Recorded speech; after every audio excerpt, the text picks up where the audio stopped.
So you've got your lab set up, you've got your reference machine set up, it's not connected to any network because remember, in this dynamic analysis, you could infect your network. After you're finished, by the way, before we talk about the process, after you're finished, you need to destroy this virtual machine. Now, here's one of the problems with binary dynamic analysis.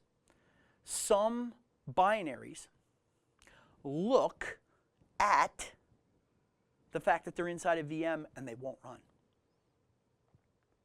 So if you execute and nothing happens, you may need to put this on a physical machine, and then now you're rolling images down, you're using something like Ghost or something like that to build this reference image and actually install it on this machine so that it's real hardware, because it'll say, well, a VM's present or I'm inside a VM, I'm not going to show you anything because you're trying to study me. So I'm not going to show you.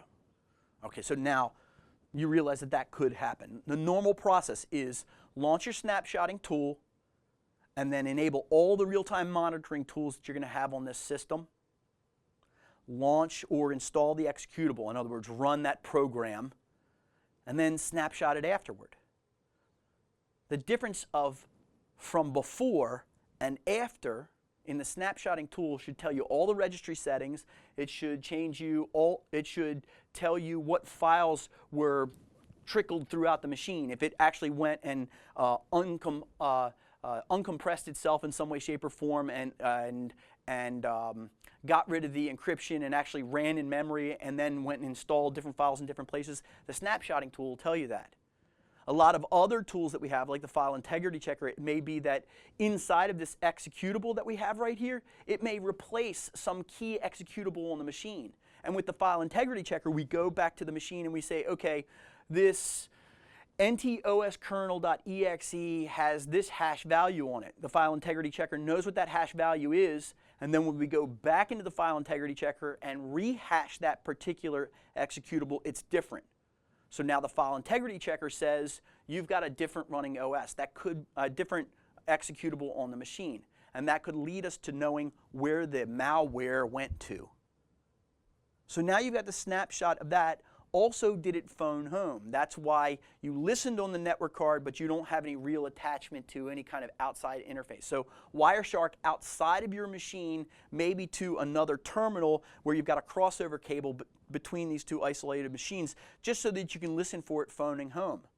If it sends any executables up the wire, it's not going to give you the full, rich, robust communication with that other host, but you can't afford to test that at this point. That's the normal process for what we're doing. Now, there's a whole study in this. It's called reverse engineering malware, and it's much more sophisticated than we've talked about here, but this is the first step in this. We're dipping our toe in this pool. So remember, you're retrieving the logs, the registry snapshots, the file integrity checker data, and if you're using an MSI tool, an MSI builder, it will actually tell you all of those changes that are on that particular machine.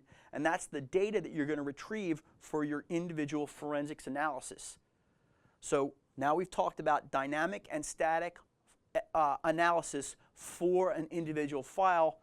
And next we're going to talk about some of the other settings on the machine that give us some good artifacts.